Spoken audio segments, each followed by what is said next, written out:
konsep kesehatan terkait dengan kesehatan jiwa berbasis masyarakat ya. Jadi kalau kita bicara tentang kesehatan jiwa, sebenarnya ada penanganan kesehatan jiwa ini yang ada dua ya, ada hospital based atau community based. Nah, yang kita pelajari itu adalah yang community based, adik-adik sekalian. Bedanya apa? Kalau biasanya ke hospital based, biasanya yang ditangani hanya kelompok gangguan saja. Tapi kalau di community based itu tidak demikian, ya. Jadi penanganan kita tidak hanya pada kelompok gangguan, tetapi juga pada kelompok resiko dan juga kepada kelompok yang sehat. Oke, ini mungkin bahan diskusinya nanti yang akan saya sampaikan. Yang pertama mungkin kita bicara dulu tentang kebutuhan dan masalah kesehatan jiwa di Indonesia. Jadi adik-adik sekalian sebenarnya tahun depan itu pemerintah kita mencanangkan namanya Indonesia Sehat 2025 ya. Namun ini juga masih menjadi PR ya, apakah kita memang benar-benar bisa mencapai ini, karena di dalam visi ini nanti akan ada 4 misi. Pertama adalah menggerakkan pembangunan nasional berwawasan kesehatan, kemudian kita ada kemandirian ya masyarakat untuk hidup sehat. Selain itu juga layanan kita menjadi bermutu, merata dan terjangkau. Nah ini juga jadi PR ya. Kalau yang di Jawa mungkin masih lumayan bagus adik-adik sekalian ya daya jangkaunya. Tapi kalau di luar pulau seperti di Nusa Tenggara Timur, Papua dan lain sebagainya, ini kalau kami kemarin ditugaskan oleh Kementerian Kesehatan memang masih punya PR ya tersendiri. Kemudian juga meningkatkan dan mendayagunakan sumber daya kesehatan. Nah, di dalam tujuan pembangunan ini sebenarnya ada 3 indikator besar adik-adik ya. Yang pertama adalah meningkatnya kesadaran tentang kesehatan masyarakat. Ya, jadi orang itu harus punya awareness dulu. Bulan kemarin itu disebut sebagai hari apa ya kesadaran ya, peningkatan awareness of mental health adik-adik sekalian. Ya, jadi kita berharap masyarakat kita ini semakin sadar tentang kesehatan jiwa. Kemudian selain kesadaran, maka nanti mereka harus punya kemauan dan kemampuan untuk hidup sehat, khususnya di kesehatan jiwa. Ini yang kita harapkan. Jadi 3 pilar ini, kesadaran, kemauan, dan kemampuan yang menjadi target utama di dalam pembangunan kesehatan, khususnya kesehatan jiwa. Nah, adik-adik, saya akan mengilustrasikan supaya adik-adik juga paham ya tentang kesehatan jiwa itu apa. Nah, mungkin beberapa kali saya sudah sering sih membawa gambar ini. Jadi adik-adik sekalian, kalau di bagian yang kanan, ya yang kanan ini, itu saya ilustrasikan sebagai gangguan jiwa. Gangguan jiwa ini, kalau kita analogkan seperti kebakaran, Dik. Nah, kebakaran itu kan bisa terjadi karena dua hal ya. Ada bahan bakarnya, ada koreknya. Nah, korek ini yang nggak bisa dikendalikan adik-adik sekalian ya. Kita hidup sehari-hari itu dipaparkan dengan misalnya kayak kemarin pandemi, kondisi ekonomi yang merosot, politik yang nggak stabil, itu adalah korek adik-adik sekalian. Nah, yang paling penting kita juga harus mengedepankan tentang faktor ini ya. Saya sebutnya adalah bahan bakar. Nah, di bahan bakar itu kalau di kesehatan jiwa kita bicaranya faktor predisposisi. Kapan bahan bakar ini diisi? Ternyata bahan bakar ini mulai diisi adik-adik sekalian ya pada saat mulai dari masa konsepsi. Jadi pertemuan antara sperma dengan ovum, maka itulah dimulailah seseorang itu mau rajin membersihkan stresor atau dia akan menabung stresor. Kalau dia menabung stresor dan itu tidak ada stimulasi dari misalnya orang tuanya, kemudian ketika dia sudah sekolah orang-orang di sekitarnya, dirinya juga sulit untuk melakukan adaptasi dengan stresor, maka yang terjadi seperti yang di gelas A.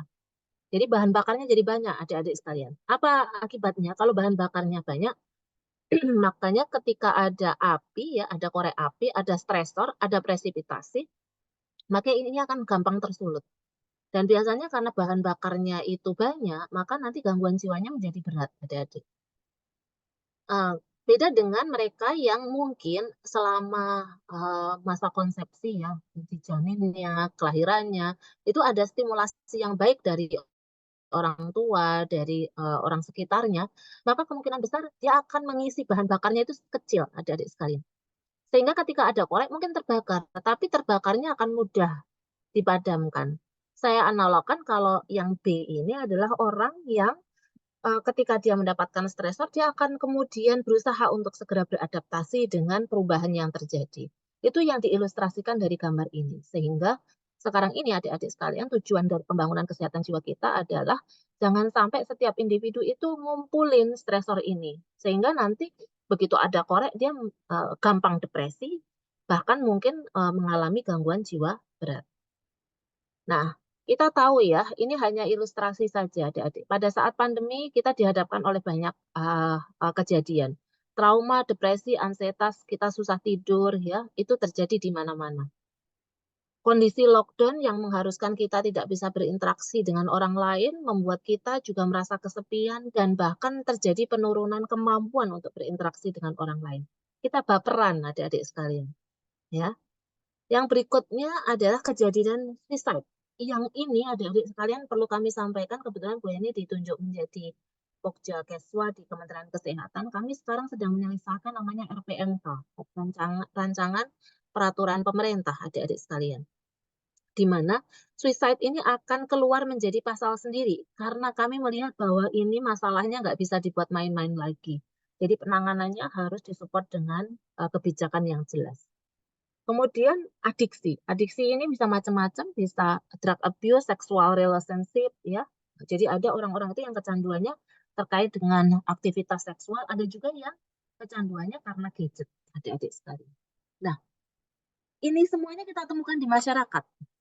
Ya, makanya kesehatan jiwa di masyarakat itu kompleks dan perlu effort ya untuk bisa mengedepankan atau memberikan layanan yang terbaik bagi masyarakat. Ya, ini adalah beberapa kajian yang sudah kita lakukan, adik-adik. Jadi pada saat tahun 2020 kita sudah melakukan kajian terhadap 9.710 orang yang pada saat itu ketika pandemi kita sebarkan instrumen dan hasilnya mengatakan bahwa 12,6% itu mengalami masalah psikososial. Ada 15,7 yang menunjukkan gejala psikotik dan ada 38,1% itu yang menunjukkan gejala PTSD. Saya menyebutnya gejala, belum diagnostik. Tapi ini sudah menjadi warning buat kita semuanya. Ya, karena semakin banyak masalah kesehatan jiwa, kita juga semakin banyak PR-nya gitu. Belum lagi masalah kesehatan anak dan remaja ya, termasuk mahasiswa dan lain sebagainya. Di semua negara terjadi ledakan masalah kesehatan jiwa di tingkat universitas. Nah, alhamdulillah kami saat ini sedang piloting, nanti kalau adik-adik mau berkenan untuk bergabung, kami sedang melakukan riset di 3 universitas PTNBH, yaitu Undip, UB, dan UNER. Adik-adik, sekarang yang Undip dan UNER sudah berjalan, kami nanti akan melakukan screening dan akan melakukan intervensi kepada adik-adik semuanya yang mungkin membutuhkan. Jadi intervensi yang kami lakukan bukan intervensi untuk menjudge sakit, tapi kita harapkan menjadi program pencegahan. Karena tingginya masalah kesehatan jiwa di kalangan mahasiswa. Ya. Dan dikatakan bahwa adik-adik sekalian, banyak sekali anak-anak yang kemudian tidak mendapatkan penanganan yang baik. Jadi mereka ini mengalami masalah kesehatan jiwa, namun tidak terdeteksi dengan baik. Bahkan dikatakan di internasional, bunuh diri itu menjadi penyebab kematian utama ketiga di usia 15-19 tahun. Dan kalau kita lihat mungkin akan ada pergeseran yang luar biasa ya setelah pandemi ini. Kemudian selain di sekolah, di komunitas itu ada namanya kesehatan jiwa di tempat kerja, adik-adik. Ternyata orang-orang pekerja itu banyak sekali yang mereka mengalami kecemasan, depresi, PTSD sampai dengan gangguan tidur. Apalagi kemarin dampak dengan pandemi ya, mungkin nakes-nakes kita sampai takut tertular, sampai kemudian dia nggak boleh pulang ke rumah. Itu adalah salah satu masalah kesehatan jiwa yang bisa kita temukan di tempat kerja. Nah, ironisnya adik-adik, ternyata sebanyak 10% pekerja itu cuti karena depresi. 10% loh, Dik. 1/10. Dan rata-rata orang ini akan kehilangan 38 hari kerjanya. Jadi 1 bulan lebih itu sebenarnya dia nggak bisa kerja dengan optimal. Bahkan dikatakan 50% dari mereka ini nggak terdeteksi. Karena kalau terdeteksi biasanya malah akan dipecat. Ya. Jadi Bu Heni sering banget ditelepon gitu ya di perusahaan, "Bu, kami lakukan screening Keswa ya." Ternyata begitu ada deteksi, ada masalah kesehatan jiwa, dianya tanya, "Bu ini gimana caranya ya untuk mencap dia karena dia ternyata adalah gangguan jiwa, supaya nggak rame-rame gimana?" Ya. Jadi, atasan saja belum memiliki, apa ya, belum memiliki kesadaran tentang kesehatan jiwa dengan baik. Sehingga ini yang harus kita edukasi kepada masyarakat, ya. Kemudian 94%, bayangkan adik-adik ya, 94% itu hanya sekitar 6% aja yang ditinggalkan.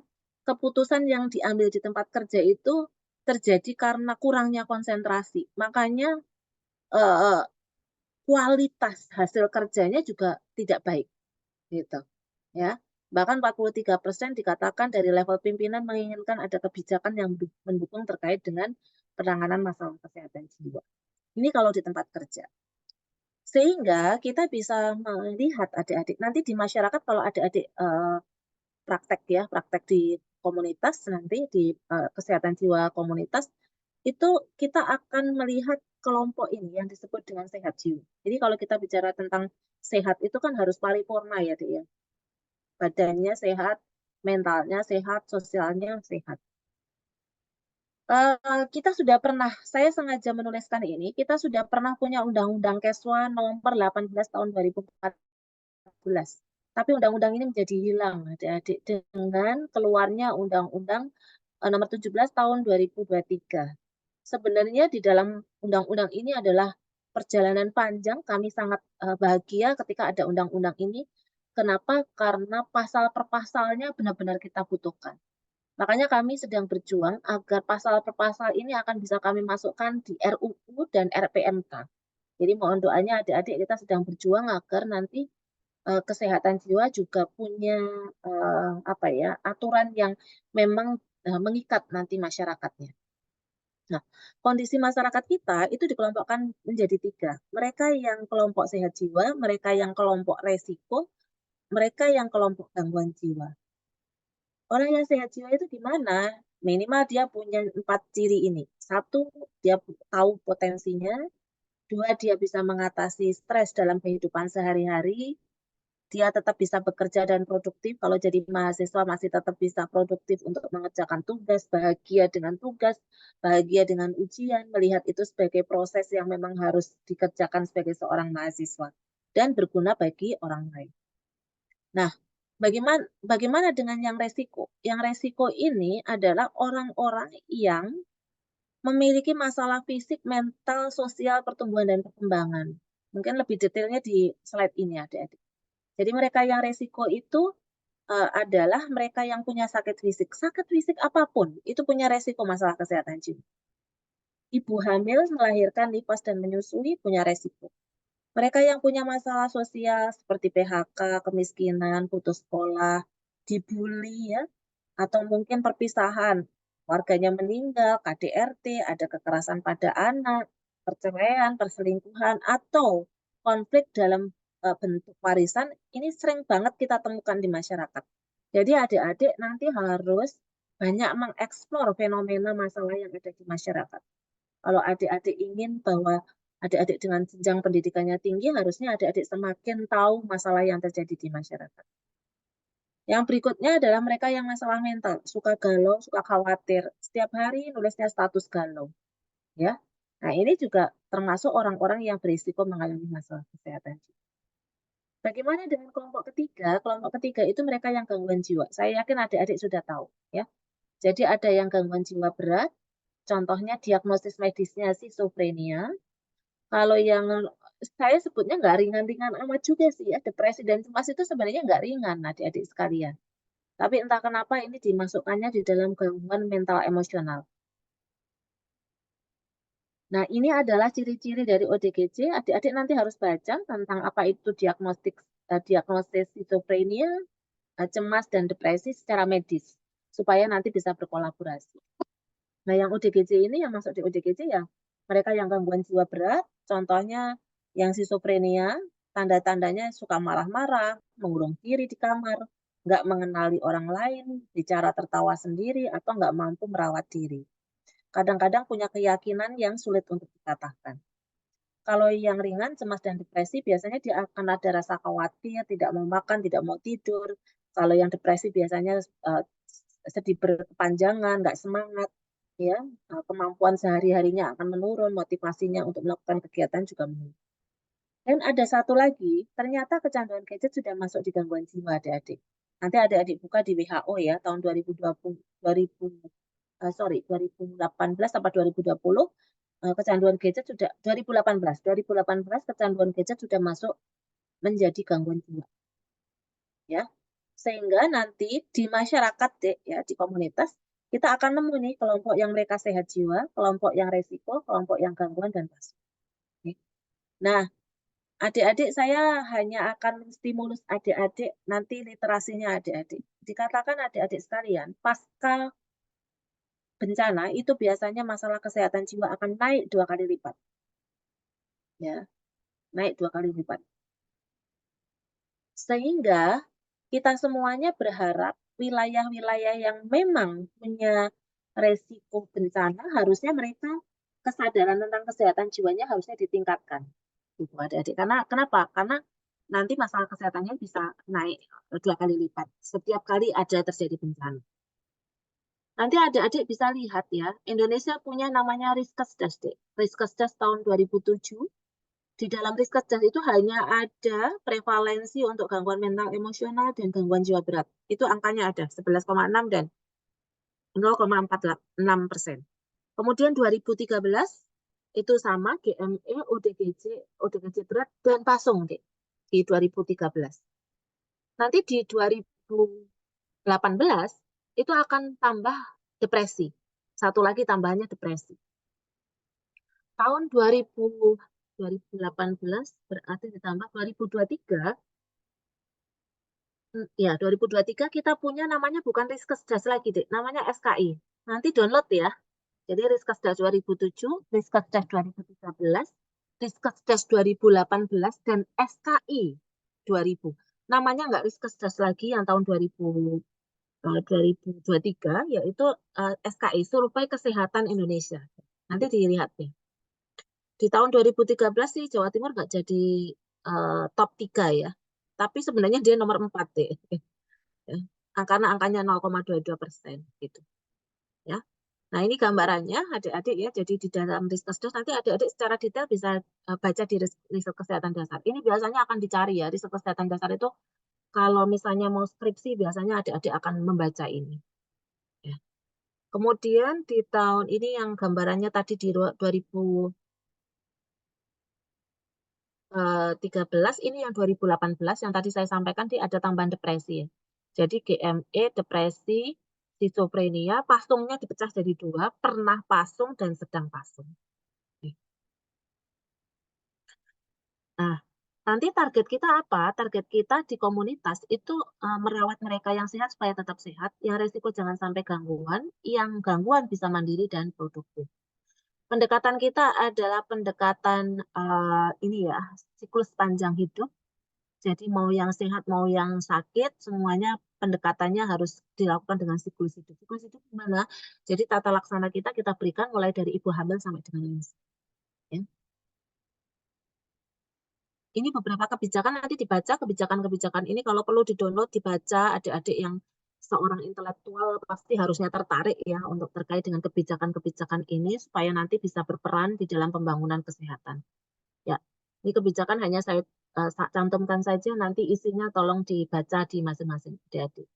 Kemudian kita punya namanya program keluarga sehat ya.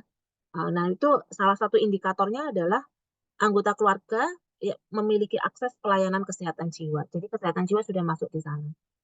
Kemudian ada namanya program Germas. Nah, nomor 345 itu masuknya di kesehatan jiwa ya. 34 itu bicara tentang kecanduan, 5 itu pemeriksaan kesehatan jiwa.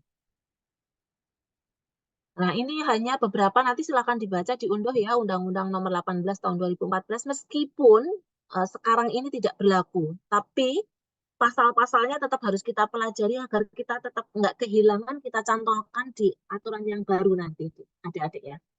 Jadi di pasal 1 itu terkait dengan penyebutan ODGJ atau ODMK. Orang dengan masalah kejiwaan itu namanya ODMK, yang resiko tadi. Kalau yang gangguan namanya ODGJ. Tapi kemarin kami dapat masukan ya waktu kami rapat bersama dengan masyarakat, itu mereka maunya tidak disebut ODGJ. Jadi kemungkinan besar akan disebut sebagai disabilitas mental ya, atau kemarin masukannya ada kelompok rentan ya, rentan atau resiko mengalami masalah kesehatan jiwa.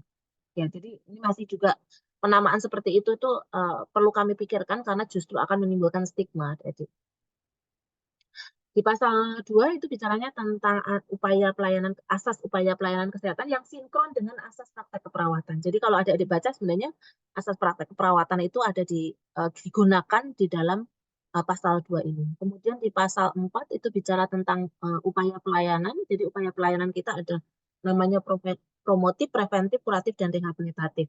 Di undang-undang yang terbaru yang tahun lalu itu ditambahin satu deh, namanya paliatif. Ya, promotif, preventif, kuratif, rehabilitatif, ditambahin satu lagi namanya paliatif. Nah, ini yang mau saya sampaikan ke adik-adik. Jadi kalau di CMHN itu area kerjanya 3 sampai dengan 6. Luas ya. Dan di sini pasti jumlah penduduknya banyak, Dik. Beda dengan RSU dan RSJ. Makanya piramidanya terbalik, Dik. Jadi kalau yang di ujung itu harusnya cuma sedikit. Jadi yang bisa masuk ke rumah sakit harusnya hanya sedikit orang. Kalau kita masih sering, oh iya ya dirujuk, berarti kita piramidanya belum seperti ini, ya, gitu. Boleh dirujuk, tetapi yang memenuhi indikasi. Jadi nggak semuanya dibawa ke rumah sakit jiwa. Gitu. Nah, yang nomor 3 ini tanggung jawabnya Dinas Kesehatan, nomor 4 ini tanggung jawabnya Puskesmas. Nanti ini yang 5 ini kita kerjasama dengan desa ya, adik-adik. Kalau yang di nomor 6 itu ranahnya ke keluarga. Ini fasilitas pelayanan kita kalau di Undang-Undang Nomor 18 Tahun 2014 itu di pasal 48 menjelaskan tentang layanan kita itu terdiri dari puskesmas, rumah sakit umum, rumah sakit jiwa, dan rumah perawatan. Hati-hati ya, rumah perawatan ini pun juga harus ada memenuhi dengan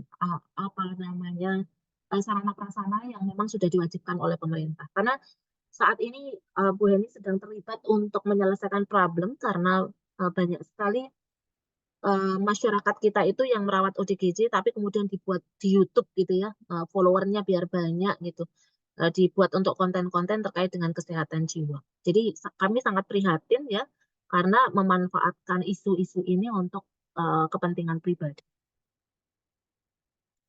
Nah, untuk yang promosi tentunya ini untuk siapa, Bu? Untuk yang kelompok sehat, Cik. Makanya dibaginya per usia. Ibu hamil, bayi, kanak-kanak, prasekolah, sekolah, remaja, dan dewasa sampai dengan lansia. Upaya promosi yang bisa kita lakukan biasanya kasih edukasi, yang kedua melatih persiapan menjadi stimulasi ya. Kalau ibu hamil ya stimulasi persiapan menjadi orang tua. Kalau bayi stimulasi perkembangan anak usia bayi gitu dan seterusnya. Termasuk belajar tentang pola asuh. Ya.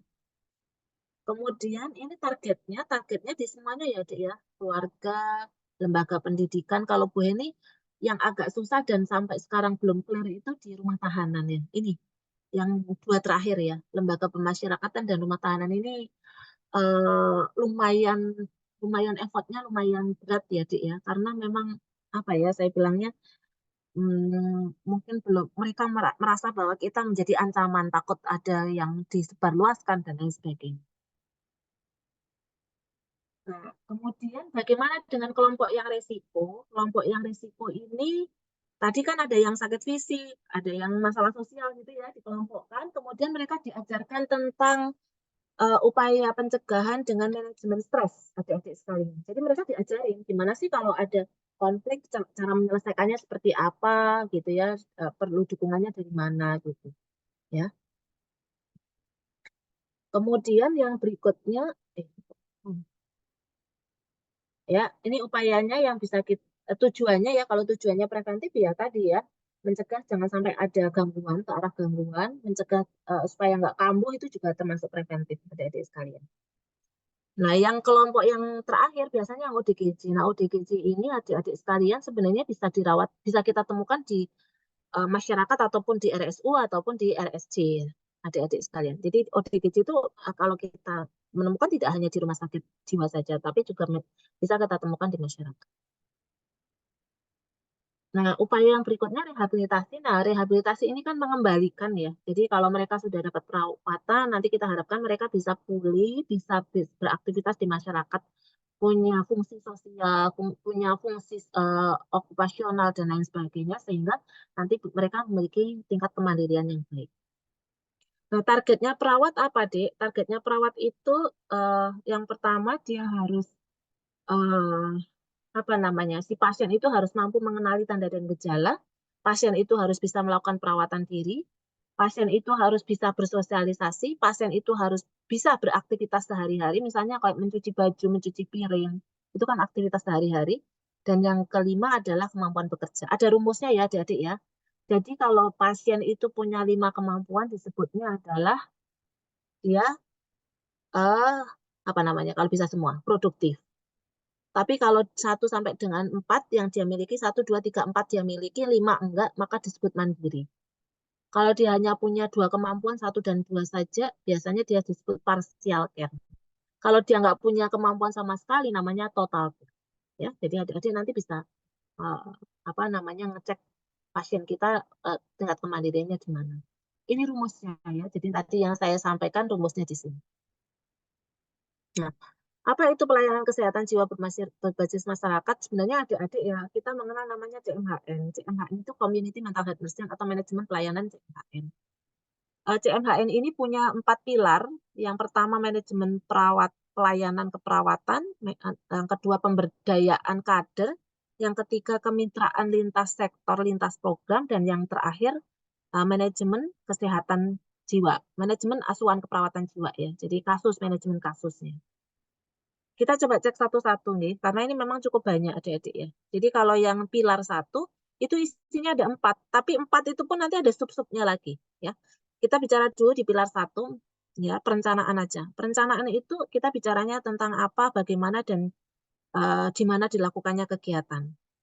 Fungsi perencanaan nanti untuk petunjuk arah kegiatan kita, mempermudah pelaksanaan kegiatan dan meningkatkan mutu. Ini jenis perencanaan adik-adik ada yang jangka pendek, jangka menengah, dan jangka panjang. Ini kualifikasi timingnya ya. Gitu, antara jangka pendek, menengah, dan panjang. Kemudian ada hierarki, jadi ketika kita memberikan layanan kesehatan jiwa di masyarakat, maka kita harus membangun dulu visi misinya apa, filosofinya apa, kebijakan dan tujuan yang akan dicapai apa. Dan itu harus duduk bareng dengan masyarakat ya. Biasanya kan dalam bentuk apa namanya MMD ya, di musyawarah masyarakat desa. Nah, ini nanti adik-adik misalnya kita ingin mereka bisa membuat rencana kegiatan jangka pendek ya. Jadi di manajemen pelayanan itu harus ada rencana kegiatan jangka pendeknya apa gitu ya.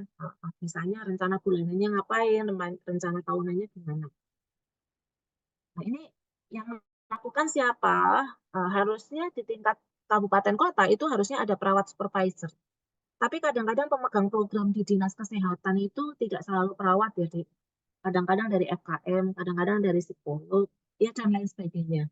Sehingga fungsi untuk melakukan supervisinya menjadi hilang gitu. Nah, di pilar 1, bagian kedua itu pengorganisasian. Pengorganisasian itu mengelompokkan aktivitas. Okay? Nah, jadi aktivitasnya ada 2, membuat struktur organisasi dan mengelompokkan keluarga. Jadi nanti ini contoh dari struktur organisasinya, jadi adik-adik nanti bisa ngecek ya apakah nanti di desa yang mau kita kembangkan tadi CMHN, dia sudah punya struktur organisasi desa siaga sehat jiwa gitu. Ya, kemudian yang ketiga, bagian 1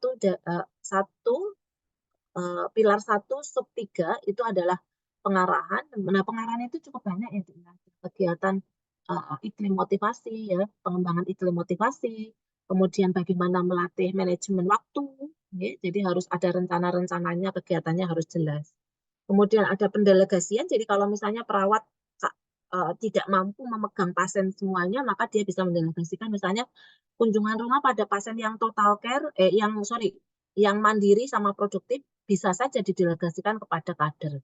Jadi tidak semuanya dikunjungi oleh perawat. Kemudian ada supervisi, ada manajemen konflik, dan ada advokasi dan negosiasi. Ini sangat penting sekali ya. Jadi kalau Saya sih berharap anak S1 itu paling enggak bisa bernegosiasi, melakukan advokasi sampai di level kecamatan. Itu yang kita harapkan. Kemudian pilar 1 bagian 4 adalah pemantauan, evaluasi, dan analisis data. Jadi nanti harus ada evidence base yang memang diambil dari hasil kegiatan tadi. Kemudian pilar 2 adalah pemberdayaan kader ya, adik-adik sekalian. Nah, ini kegiatannya kader ya. Jadi kader itu biasanya prosesnya dia melakukan proses rekrutmen dulu. Kemudian setelah itu ada seleksi. Setelah diseleksi nanti dia yang mereka terpilih akan dilakukan pelatihan ya. Setelah itu dia akan ada penilaian dan pengembangan kader. Pengembangan kader itu yang misalnya sekarang saya masih punya 10, besok lagi ditambah menjadi 15, menjadi 20 dan seterusnya.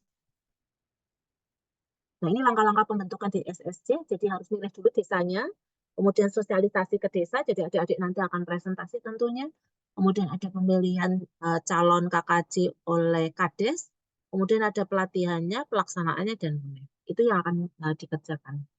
Ini syaratnya kader kesehatan jiwa ya, adik-adik ya, tinggal di tempat sesuai dengan desanya, sehat, mampu baca tulis, dia punya komitmen untuk mau menjadi KKJ, punya waktu untuk berinteraksi dengan baik dengan tim dari CMHN dan mendapatkan izin. Kalau yang sudah menikah biasanya izinnya dari istri atau suami, tapi kalau enggak ya biasanya dari keluarga. Nah, ini peran kader kalau nanti di praktek itu kan ada ya adik-adik ya, di praktek itu. Maka peran dari kader itu sebenarnya ada 5, melakukan deteksi dini, biasanya pakainya instrumen SRQ dan SDQ. Ya, SRQ adalah instrumen deteksi kesehatan jiwa yang diperuntukkan untuk usia di atas 18 tahun.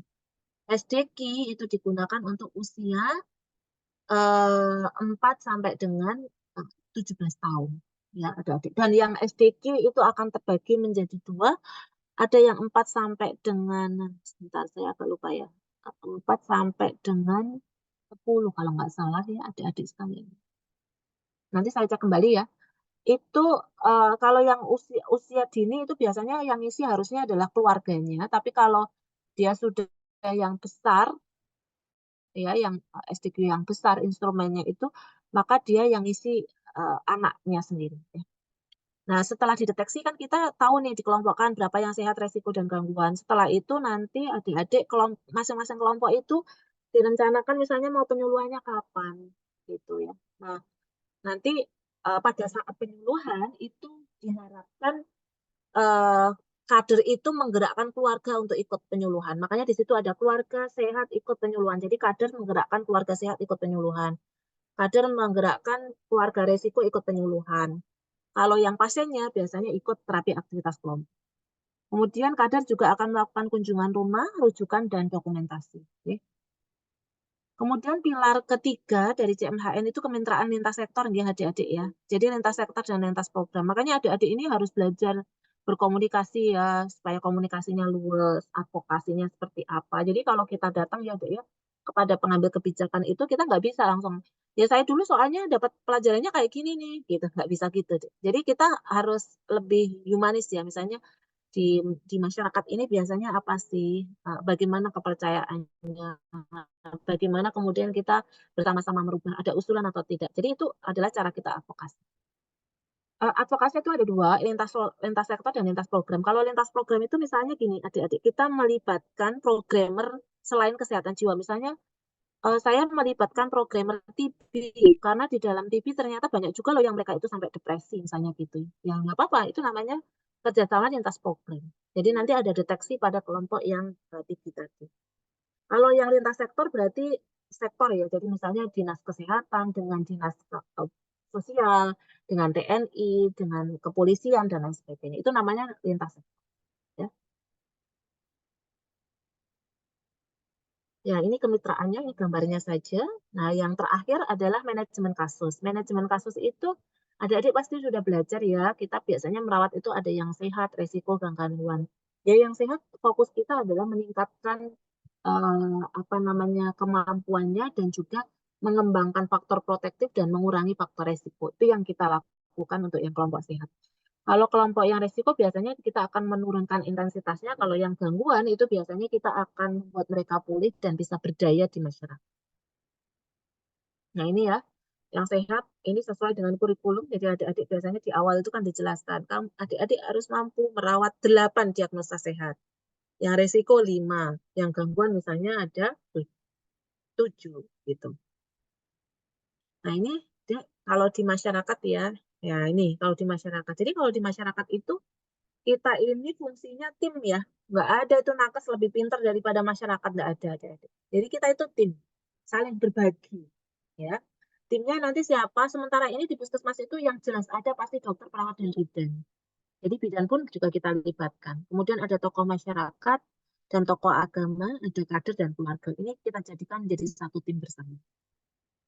Nah, dulu adik-adik hanya ini sebagai piloting kami. Jadi kami dari tahun 2012 itu sudah pernah merawat perawat kita di puskesmas semuanya, ya di Jawa Timur khususnya. Tapi sayangnya setelah dilatih itu kadang-kadang mereka dipindah, Dek, gitu. Nah, itu yang ironis ya. Apalagi kita sudah tidak boleh lagi mengajukan pelatihan yang serupa karena dianggap semua teman-teman perawat di Jawa Timur ini sudah dilatih gitu. Padahal ya tadi kondisinya ternyata sudah ada yang mereka berganti tugas.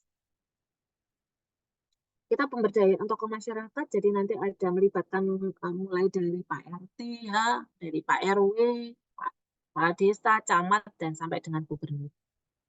Ini idealnya kita pengennya kader ya, jadi kader itu harusnya 1:10, 10 kakak dipegang oleh satu kader.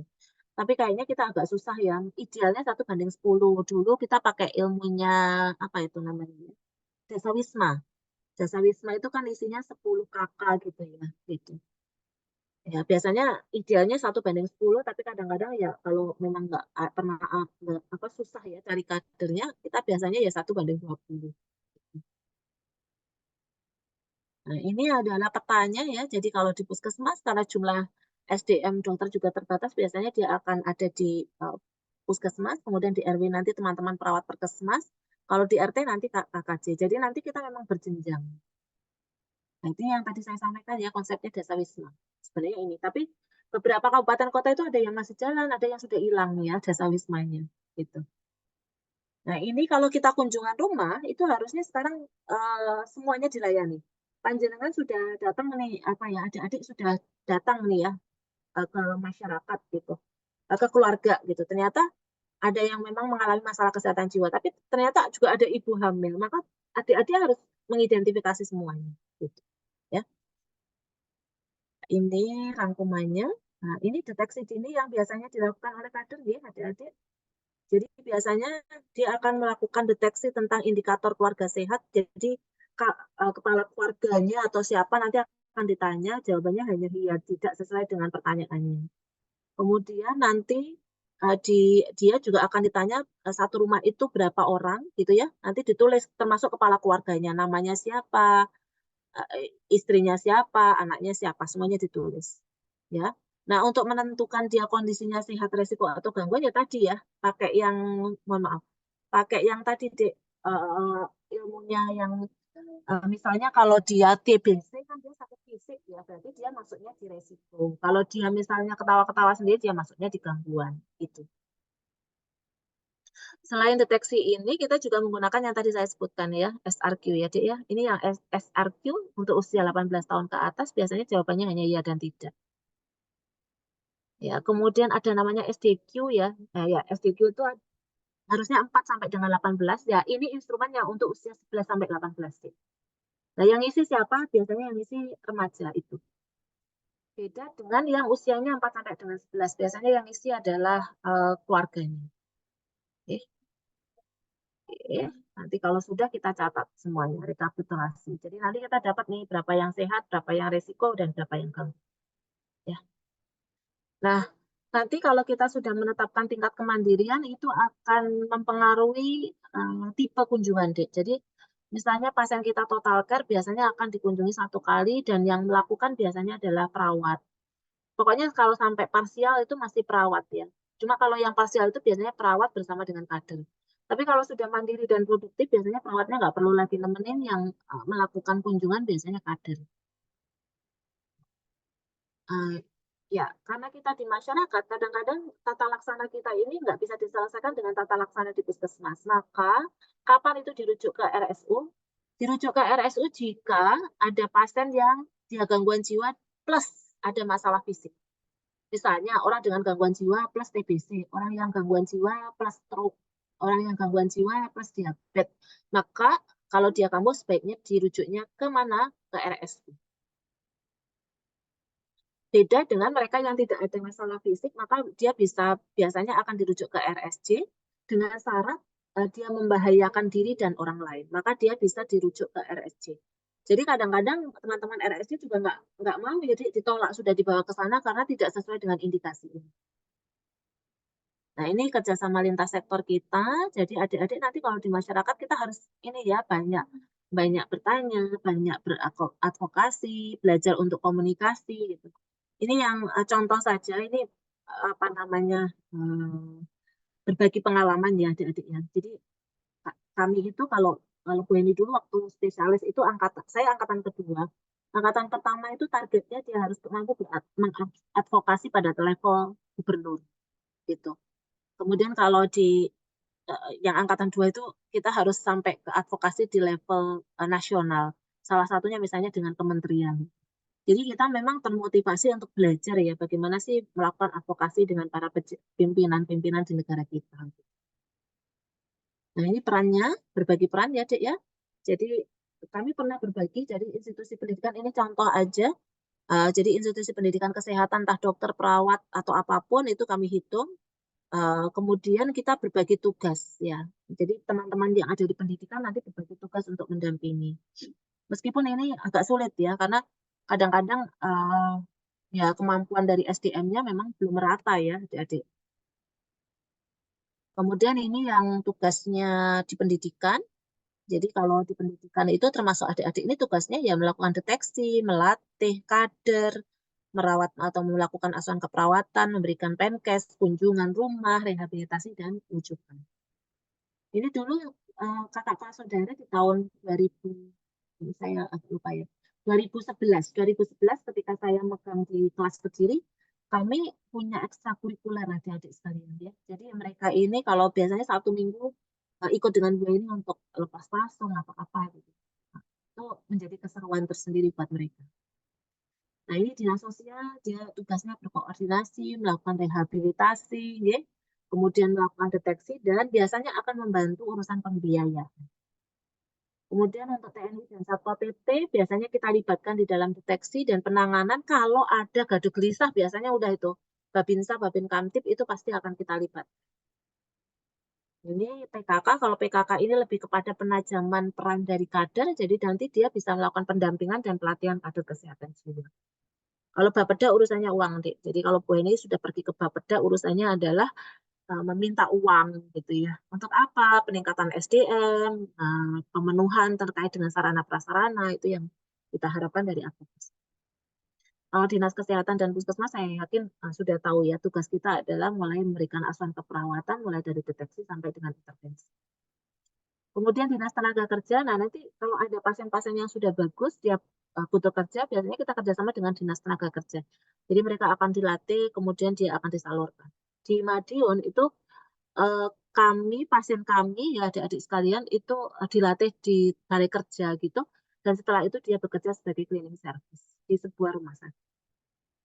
Ini Dinas Agama ya, melakukan pendidikan agama, melakukan pendampingan dan sosialisasi tentang kesehatan jiwa.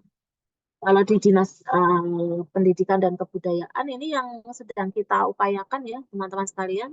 Jadi harusnya memang tidak hanya di universitas saja, mulai dari pendidikan dini harusnya ada kurikulum tentang kesehatan jiwa gitu. Sehingga nanti kita bisa melakukan deteksi ya, bahkan mengembangkan UKS jiwa dan juga memasukkan kurikulum kesehatan jiwa di dalam kurikulum sekolah.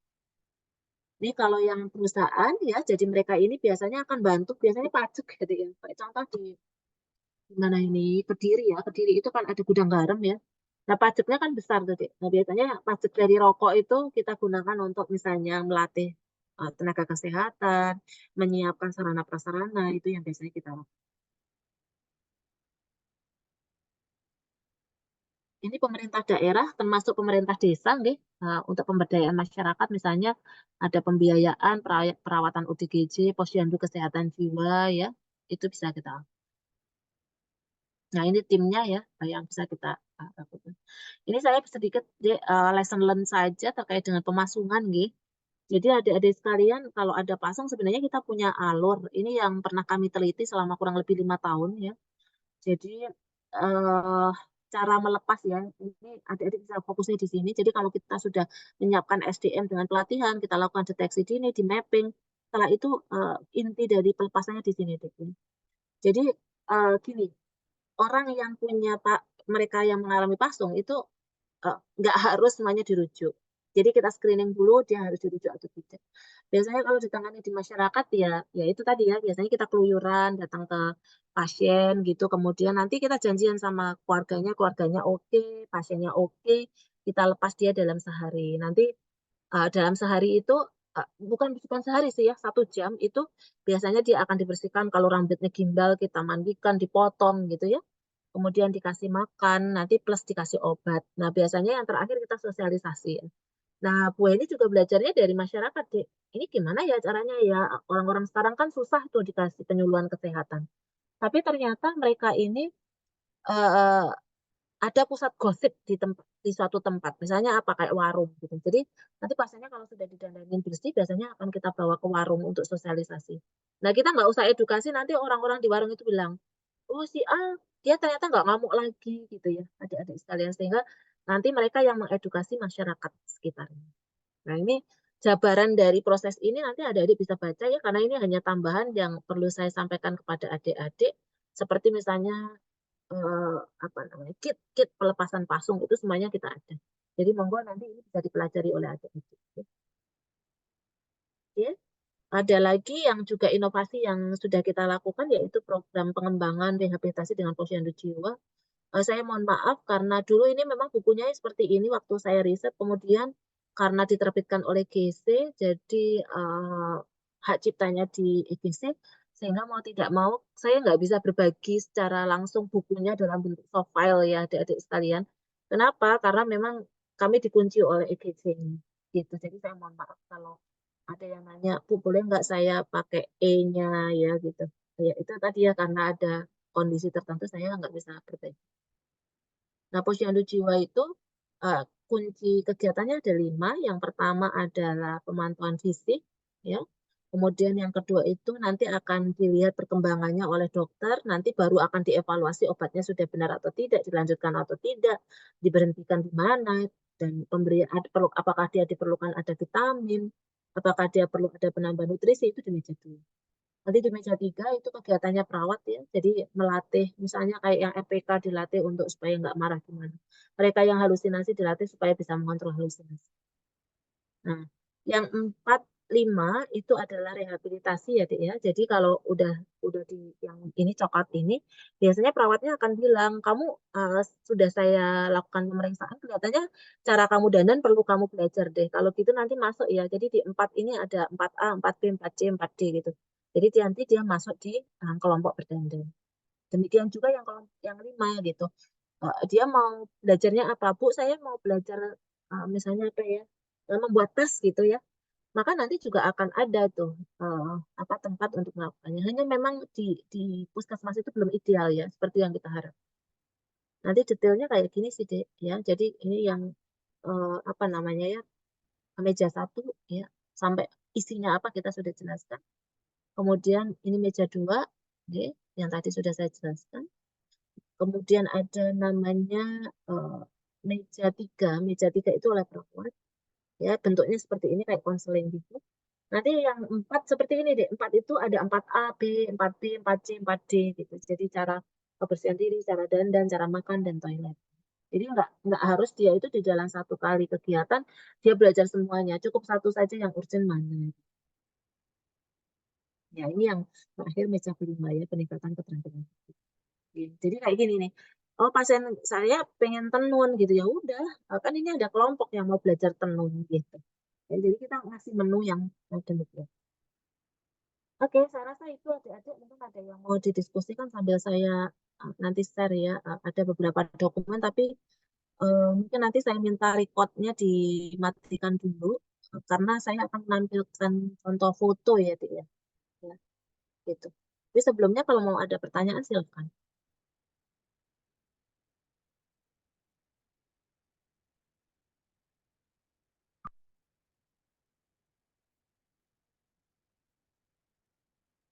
Ada?